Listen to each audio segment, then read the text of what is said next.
ಮೇ 19ರಂದು ಅದ್ಧೂರಿ ಬಸವ ಜಯಂತಿ ಹಾಗೂ ಪ್ರತಿಭಾ ಪುರಸ್ಕಾರ ಕಾರ್ಯಕ್ರಮ.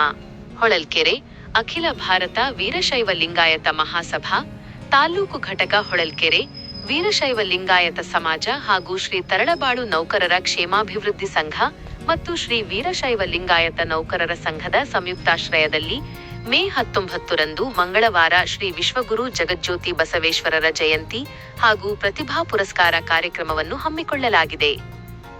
ಭವ್ಯ ಮೆರವಣಿಗೆ ಅಂದು ಬೆಳಗ್ಗೆ 9:30ಕ್ಕೆ ಜಗಜ್ಯೋತಿ ಬಸವೇಶ್ವರರ ಭಾವಚಿತ್ರದೊಂದಿಗೆ ವಿವಿಧ ಸಾಂಸ್ಕೃತಿಕ ಕಲಾ ತಂಡಗಳನ್ನೊಳಗೊಂಡ ಭವ್ಯ ಮೆರವಣಿಗೆಯು ಅಲಂಕೃತ ವಾಹನದಲ್ಲಿ ಪಟ್ಟಣದ ಪ್ರಮುಖ ರಸ್ತೆಗಳಲ್ಲಿ ಜರುಗಲಿದೆ.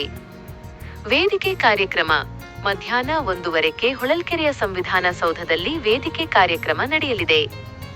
ಕಾರ್ಯಕ್ರಮದ ದಿವ್ಯ ಸಾನ್ನಿಧ್ಯವನ್ನು ಸಾಣೆಹಳ್ಳಿಯ ಶ್ರೀ ತರಳಬಾಳು ಜಗದ್ಗುರು ಶಾಖಾ ಮಠದ ಶ್ರೀ ಡಾ. ಪಂಡಿತಾರಾಧ್ಯ ಶಿವಾಚಾರ್ಯ ಸ್ವಾಮಿಗಳವರು, ಹೊಸದುರ್ಗದ ಕುಂಚಿಟಿಗ ಮಹಾಸಂಸ್ಥಾನ ಮಠದ ಜಗದ್ಗುರು ಶ್ರೀ ಶಾಂತವೀರ ಮಹಾಸ್ವಾಮಿಗಳವರು ಹಾಗೂ ಹಳೇಬೀಡು ಪುಷ್ಪಗಿರಿ ಮಠದ ಶ್ರೀ ಸೋಮಶೇಖರ ಶಿವಾಚಾರ್ಯ ಮಹಾಸ್ವಾಮಿಗಳವರು ವಹಿಸಲಿದ್ದಾರೆ.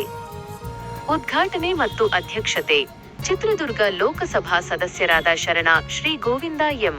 ಕಾರಜೋಳ ಅವರು ಕಾರ್ಯಕ್ರಮವನ್ನು ಉದ್ಘಾಟಿಸಲಿದ್ದು, ಬಸವ ಜಯಂತಿ ಸಮಿತಿ ಹಾಗೂ ಪಿಎಲ್ಡಿ ಬ್ಯಾಂಕ್ ಅಧ್ಯಕ್ಷರಾದ ಶರಣ ಶ್ರೀ ಎಂ.ಕೆ. ರುದ್ರಪ್ಪ ಅವರು ಅಧ್ಯಕ್ಷತೆ ವಹಿಸಲಿದ್ದಾರೆ.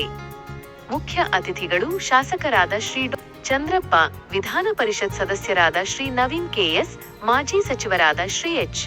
ಆಂಜನೇಯ, ಮಾಜಿ ಶಾಸಕರಾದ ಶ್ರೀ ಪಿ. ರಮೇಶ್, ಶ್ರೀ ಜಿ.ಸಿ. ಮಂಜುನಾಥ್ ಸೇರಿದಂತೆ ಸಮಾಜದ ಪ್ರಮುಖ ಮುಖಂಡರು ಭಾಗವಹಿಸಲಿದ್ದಾರೆ. ಪ್ರತಿಭಾ ಪುರಸ್ಕಾರ 2025ರಿಂದ 26ನೇ ಸಾಲಿನ ಎಸ್ಎಸ್ಎಲ್ಸಿ ಮತ್ತು ಪಿಯುಸಿ ಪರೀಕ್ಷೆಯಲ್ಲಿ ಶೇ.